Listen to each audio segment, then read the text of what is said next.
Hey, everybody, welcome back to Law Insider's Contract Teardown Show. I'm Mike Whalen. On this show, we do exactly what it sounds like. We take contracts and we beat them up. We occasionally even say the things that we like, hanging out with smart friends like my friend Bob. See, Bob, what I just had to do because the screen is backwards, I have to, you're actually over there. It's very confusing, people, this technology. Bob, how are you today? I'm good, Mike. Thanks for having me on the show. I'm a big fan of your work and I'm a big fan of Contract Teardown, so I'm excited to be here. Crap, I want you to really lower the standards. Where are you? You're in Toronto? Are you in Toronto? I am, yeah, Toronto, Is it Canada. freaking cold there right now? It's so cold. It's Yeah. craziness. I'm Why do like a people week live here? Yeah, I don't I'm know. like a week away from the catastrophe that's coming. Guys, we are going to talk about something that's really fun today. This fun for me. Okay, fun for a certain kind of person if we're being honest. We are talking about this document that I want to show you guys real quick. You cannot tell looking at this what the heck this thing is. So I will show you the context. It's this. It is a Dungeons and Dragons related. We're talking Dungeons and Dragons and contracts. This is like the nerd, Venn diagram is like a complete circle right now. So we're pretty excited about this. Bob, I want to start this by telling you the briefest of stories. One day, I was coming back home from the airport, got an Uber. This is in the before times when you could go to airports. I got an Uber, and I'm talking to my Uber driver, and I asked him like, "How's business? How's money? And he said, "Well, I'm not as concerned about my driving money because I make money writing D&D stories." And I was like, "The freak? What is this thing?" I found out this whole world exists of writing content, additional stories, and making money off of it. That's what we're talking about, guys. Bob, what is this document? How does it impact my Uber driver's life? How does it impact the contract lawyers' lives that are watching this thing? Why are we looking at this deal? Sure. So we're talking today about the Open Game License, which is a really innovative document that Wizards of the Coast introduced in around the year 2000. And what they did was essentially they applied the concepts of open source software licensing to their game content. Right. And they said essentially what we want to do is we want to open up our content rather than lock it down through sort of aggressive copyright policies and enforcement measures. We want to open it up and make it available to people so that they themselves can play with it, remix it, create with it, and disseminate the things that they create. And exactly what your Uber driver has done is what hundreds of thousands, if not millions, of other people over the last 20 years have done with this content. And they've really created this amazing worldwide community of people who create and share their content. And it's all possible because of this license. Yeah. As Seth Godin often says, the threat is that you're irrelevant, not that you're copied. And so these companies are having to figure out how to remain relevant by allowing people to use these things. And we'll talk about the principles behind that. But before we do, Bob, I wanted to ask about your background. Why are you the person I'm coming to for this full circle nerd Venn diagram happening? Sure. So, I mean, we'll start with the fact that I'm a nerd. So, I played D&D when I was a kid. I was a big fan of it. And then about 6 or 7 years ago, I decided I wanted to do my PhD. I'm an entertainment lawyer here in Toronto. So, my daily kind of existence is dealing with intellectual property licensing and content creation and dissemination. Basically, I help people create the things they want to create and monetize them and exploit them and get them out there in front of eyeballs.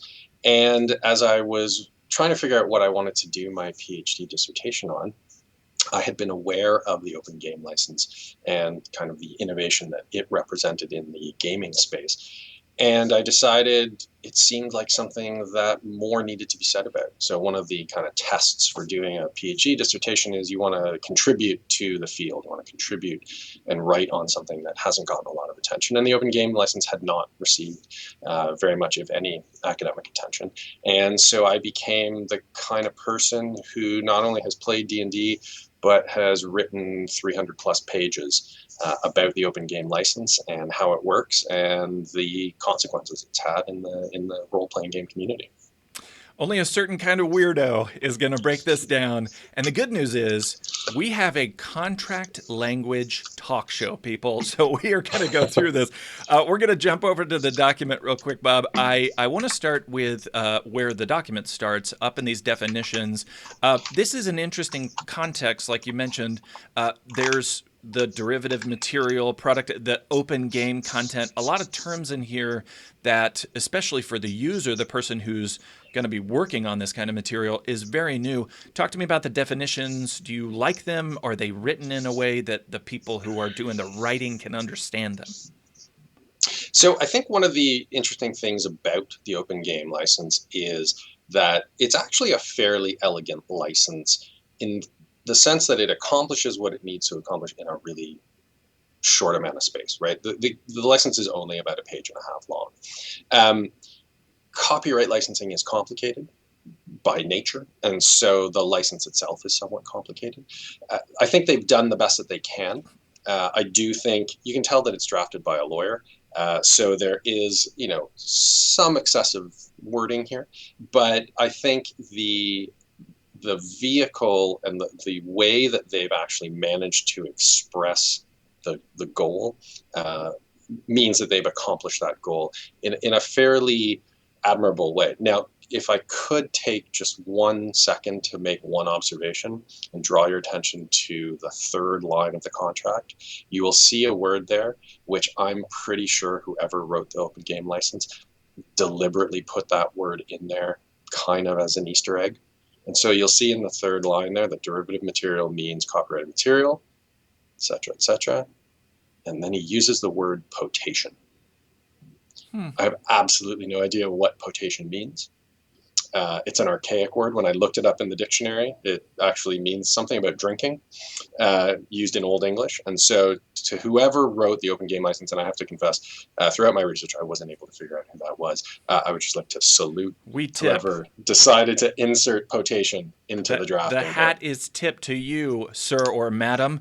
Any of these other words, like tell me about this open game content. I'm thinking about some of these terms and the context. If to think about this context for people who are not familiar with D&D, tell me about the game. It's very story driven, right? So what these people are doing is creating written scenarios. Is that what's being created for this? All kinds of different things are being created. So basically, you have rules, you have scenarios, you have characters, you have storylines, you have spell descriptions, you have item descriptions. It's a text-heavy game. When you look at the rule books for D&D, you're talking about each of the 3 core rule books is over 300 pages long. So you're talking, thousands and thousands of pages ultimately. And one of the really interesting things about the open game license, when you look at it in the context of open source software licenses, is that the open game license is really flexible. So you referred to open game content, and open game content is paired up with a twinned concept called product identity. And so what the license allows users to do, or licensors to do, is to look at all of the content that they want to license in some way, or that they want to exploit in some way, and decide what they're going to designate as open game content, meaning that it's licensed on an open basis, and what they're going to designate as product identity, meaning it's not licensed on an open basis. And that's very different from other types of open content licenses out there, including open source software licenses, because a lot of those licenses are binary. Either you license everything on an open basis or you don't. So Creative Commons licenses, for example, they're sort of premised on you licensing the entire work under the terms of that license. This is a little more granular, and it allows licensors to decide, okay, these elements of our content, like the storylines or like the rules or like the characters, we want to designate as open game content and license them freely. And other elements we don't want to license on that basis, because those are the things that we still want to monetize in some way. And so this allows a lot of flexibility and a lot of variability in terms of how people are going to use the license to disseminate their content, which I think is a real innovation in this space, in the open source space, in the open content space. And so I think they did a nice job figuring out how to construct a license which would be as flexible as possible, given how complicated the content that they're dealing with is. Right. With the understanding then that there are these buckets, right? There's open game content, things that we've said, the Wizards of the Coast company has said, you can use this stuff, product identity is in another bucket. You can't use this stuff. Mhm. Let's go to the license itself. It says this license applies to any open game content that contains a notice indicating that the open game content may only be used under and in terms of this license. You have to affix that notice. You can't add anything or subtract anything from the license. The license itself is sort of this declarative of like, hey, I got permission to use this thing. If you want to create content like this, you also have to go, read this thing and do it correctly. Do you think this license nudges those people in the right way to do what the company wants them to do with the content? Certainly, in terms of the content that they license, it not only nudges them, it obliges them to do it. Mm-hmm. And that's one of the sort of core elements of an open content license. And so we see that in open source software licensing, this notion of virality, right? The terms applied to the content are going to propagate through the system. Right. And so what that means is that when licensor A takes their content and licenses it on an open basis, they have to declare it, they have to attach the license to it. And so all of the subsequent users are aware of the open nature of the license terms, and they have to replicate them through the downstream creative process. So open game content is always open. Nobody can close open game content. And that's one of the things which makes this so powerful, is that the openly licensed content spreads throughout the community. Hmm. And that's a really powerful contractual mechanism, right? That's one of the innovations that open source software licensing introduced. I think one thing I also want to draw attention to here is this license is not just used by Wizards of the Coast.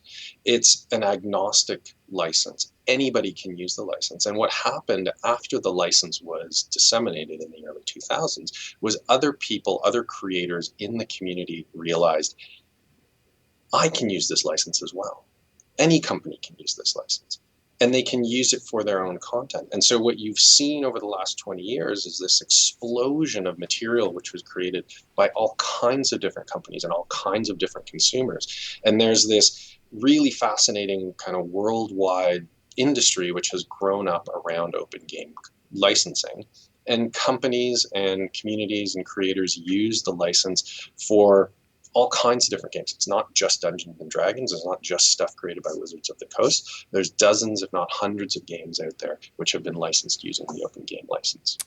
This is not the subject that we were talking about, but I'm thinking about what Law Insider does with contracts and trying to make this existing contract language openly available. People can use it, they can play with it, and sort of the ethos that Preston has with Law Insider and what that can do to raise the game for contracting in general, for the way contracts are written. But we as lawyers are so inclined to be like, no, like, we don't want anybody to touch the contract. This is my, unique property, which is certainly a way to go, right? But it sounds like what these guys are very smartly doing is saying, no, we can raise the whole, all the tides and all the ships can get better by raising this thing. I do want to go back to law school for a second and go down to number 3, where it says offer and acceptance. This is an interesting statement. By using the open game content, you indicate your acceptance of the terms of this license. So as soon as you go use it, there's like this implied acceptance. Do you like this statement? I don't know how else they would do it, to be honest with you.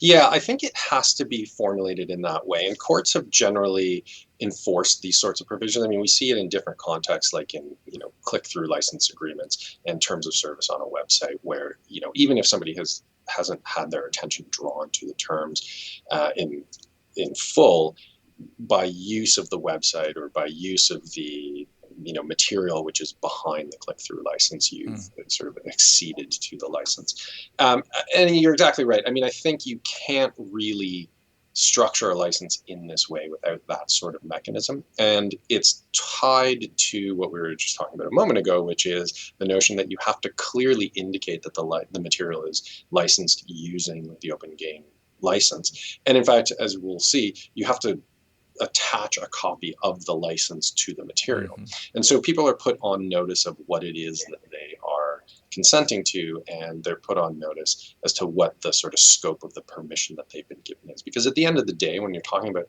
IP licensing, it's really just a permission.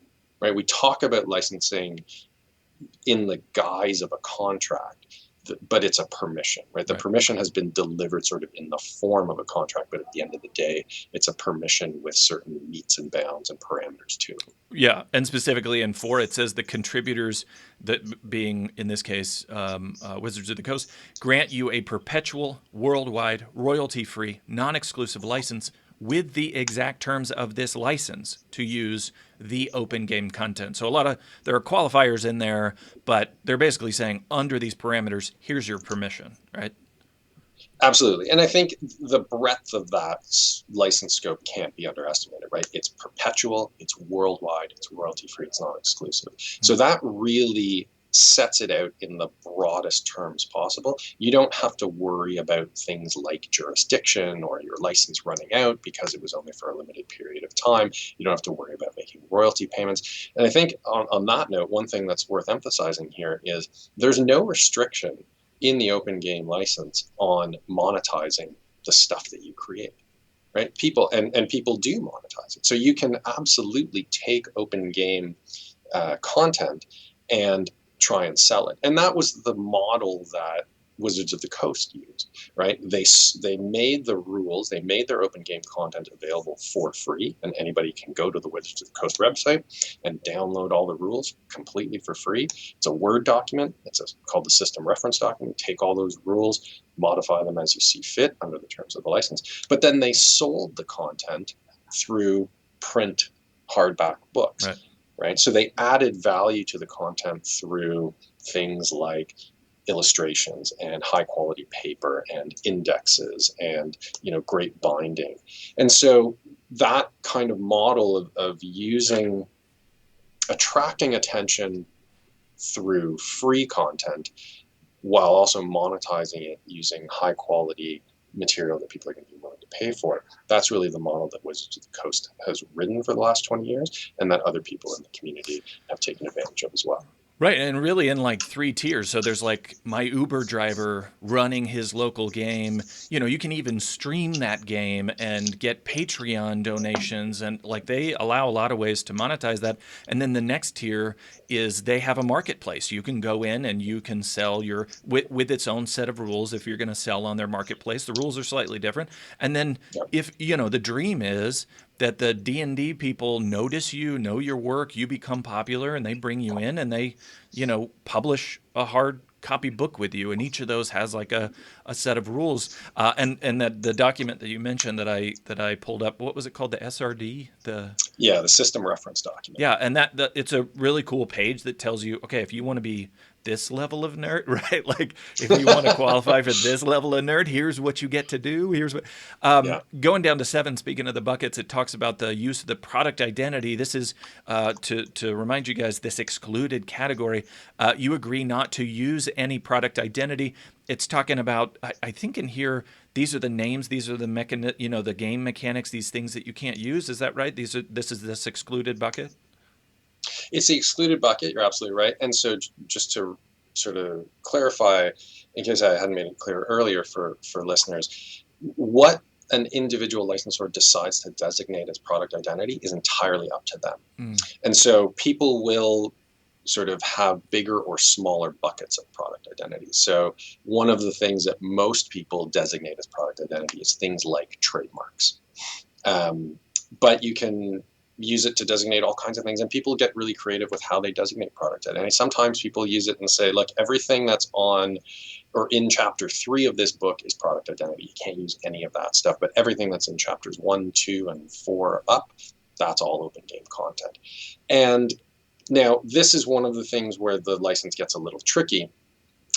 Through section 7, you're actually restricted from using product identity in ways that you aren't otherwise restricted. And so particularly when it comes to trademarks, by using this open game license, you are agreeing to restrain or constrain yourself from using trademarks in a way that trademark law in and of itself doesn't constrain you. So you can't, for example, one of the things that Wizards of the Coast has designated as product identity is the trademark Dungeons and Dragons. You can't use the words or the phrase Dungeons and Dragons on or in your material if you agree to the open game license, Hmm. right? They don't want people sort of trading on the value of that brand or that trademarked phrase or the logos. So you have to be a little careful about this. And just to go back to a point you had raised earlier, the open game license is not drafted in plain English, right? Like it is a legal document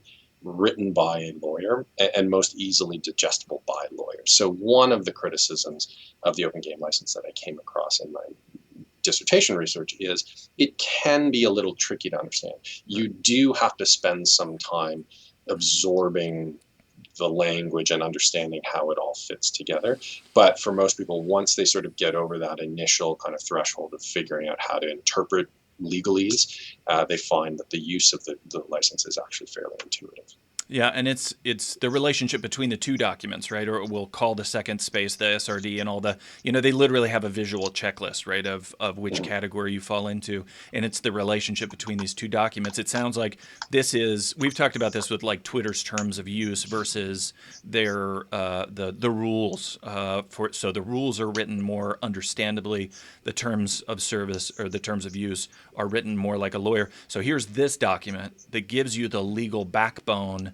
But hey, user, over here's where we're defining the buckets and what you can use and what you can't use, and we'll try to make it understandable. But this document is here to stick. One thing that you made mention of before that you see in 8 and 10 is this identification in this copy of the license. It says you have to clearly indicate which portions of the work are open game content. And in 10, it says you have to include a copy of the license with every copy of the open game content that you distribute. To your point earlier, I'm seeing two uses for this. One is like, hey, this is law stuff. You got to pay attention here. And the other is almost telling people you can write too, right? Like this gives you the ability to do what I'm doing. Go give it a shot. Do you like this language and this mechanism? I do. I think the mechanism's a really admirable one. I think the way that they've structured this is to try and be as user friendly as possible. And to the point that you were mentioning a few seconds ago, they have lots of materials. Even when they initially introduced the license, they had a lot of FAQs that they released along with the license to try and explain it to people so that they could get comfortable with it. And it goes back to this notion of they were trying to model the behavior that they wanted to see. Right? They were signaling to their audience, to their community, we're doing something new here. We think it's really cool. We think you can do your own cool stuff with it, and here's how to do that. Right. And that had some really positive effects. As I mentioned before, the volume of role-playing game product exploded after the open game license was created. Because people were using the open game license to create it. They were using the material in a way that previously they hadn't been able to do. And in part, that was because Wizards of the Coast, the predecessors to Wizards of the Coast, a company called TSR, who had actually created the D&D game in the 70s, they were notoriously aggressive enforcers of their intellectual property rights. And Wizards of the Coast, to their credit, realized that in a digitized, networked, broadband environment, which had sort of grown up in the late 1990s, that was no longer tenable. And in fact, it wasn't even an optimal approach to engaging with their audience. And so they flipped the switch. They flipped the script, I guess you might say. But they flipped the switch and said, we're going from an IP policing attitude to a creativity tolerant attitude. Right. And the way that they signaled that was by creating the open game license, making it available, and including these different, building right into the core of the license, all of these different mechanisms that put people on notice and say, this is what's happening. These are the terms you're licensing on, and they're open, it's available, it's free. Sort of get in the sandbox and play with this stuff. Yeah. I mean, obviously, there's a mirror to the music industry that we could talk about. I keep coming back to the legal industry, to the way we protect, the major publishers and how they, maybe in Canada you guys are better at this, but in the US we have a very restrictive view of legal publishing. It's just an interesting issue. But before we get to principles, I'm going to go down to 13 because this is sort of the mirror of the offer and acceptance. The offer and acceptance was when you use this correctly, we're going to imply you get it, right? You've had an offer and acceptance. The termination sort of says the opposite. This license will terminate automatically if you fail to comply with all the terms herein and fail to cure such breach within 30 days. So it's sort of, again, an implied you broke the rules, you're out. You like this? I do. Well, here's what I really like about this. It's that second sentence in clause 13. All sublicenses survive the termination of this license. That's really important from an IP licensing perspective, because what it means is that if licensor B comes along, so they've gotten a license from Wizards of the Coast, from company A, B comes along, creates a whole bunch of content and disseminates that, and then that content goes out to C, D, E, F, G, H, etc. If the termination of the license meant that all of those sub-licenses, those subsequent licenses in the stream were themselves terminated, then none of this would work. But what we've done, or what Wizards of the Coast has done here, is said all of those sub-licenses are still viable. They're still valid. So nobody has to worry about whether somebody upstream of them in the creative process has violated the terms of the license. So it's nice in the sense, it's nice and clean in the sense that, as you said, it's an immediate automatic termination of the license, right? There's no sort of futzing around with notice periods and did you cure the breach and all of that stuff. If you're in breach, the license terminates, but all of the stuff that you've propagated throughout the ecosystem, that is still completely valid. All of those licenses are fine. And all those licensees need to worry about is whether they themselves have acted in compliance with the license. Yeah, and as we close, I'm thinking about the big picture. It would be easy, I think, for a lawyer who drafts contracts for a company to look at this and say, well, this is a media company. This is different. I am here to tell you, everybody's a media company now, right? The new marketing model and the new media model are the same thing. And what these companies are trying to do, including Law Insider, the fact that you and I are having this conversation, is all these companies are trying to create engagement with an audience, to build community. This is the holy grail, to try to keep people around. Well, here's a company that said, we used to restrict that community, but now for the sake of community, for the sake of building community, we're going to make this much more available. Talk to me about, if I'm a lawyer, I'm drafting, I'm trying to help a company do this work, how do I get us out of our own way through a document like this? So it's a great question, and I think part of the challenge is when people hear things like intellectual property, their immediate sort of reaction is, oh, property, well, I should own, that means I can control it, and I should exclude other people from using it, and I should, make sure that I lock it down in some way. And what this story, what the Open Game license and its history over the last 20 years really demonstrates, as we've seen in many other industries, is the value of opening things up. And so I think one important role that the Open Game license can play is to demonstrate that an open approach to community works. It's worked for 20 years. The game is more popular today than it has ever been. Yeah. And it also provides a nice model of how you can create an open content license. And so I think it's a great story. I think it's a great license. I think the impact that it's had in that community has been really difficult to overstate.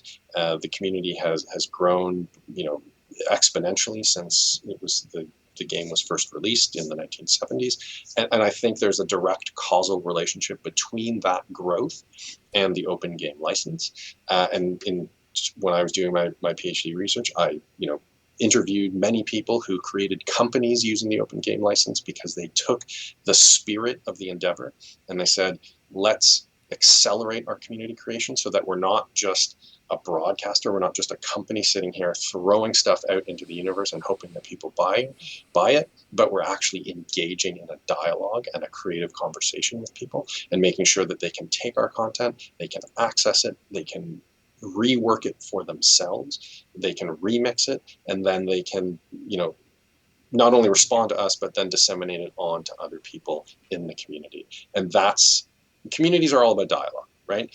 And dialogue consists of content that's being shared and commented on. and reworked and made new and disseminated to other people so that they can then engage in those processes themselves. And the open content licensing is one of the ways in which people can do that. And so I think the open game license, its history and its text are really great models for how a company can take their material that they might be inclined to say, lock it down, protect it, make sure that we're the only people who can ever realize any monetization from the exploitation, and understand that in fact there's a better way.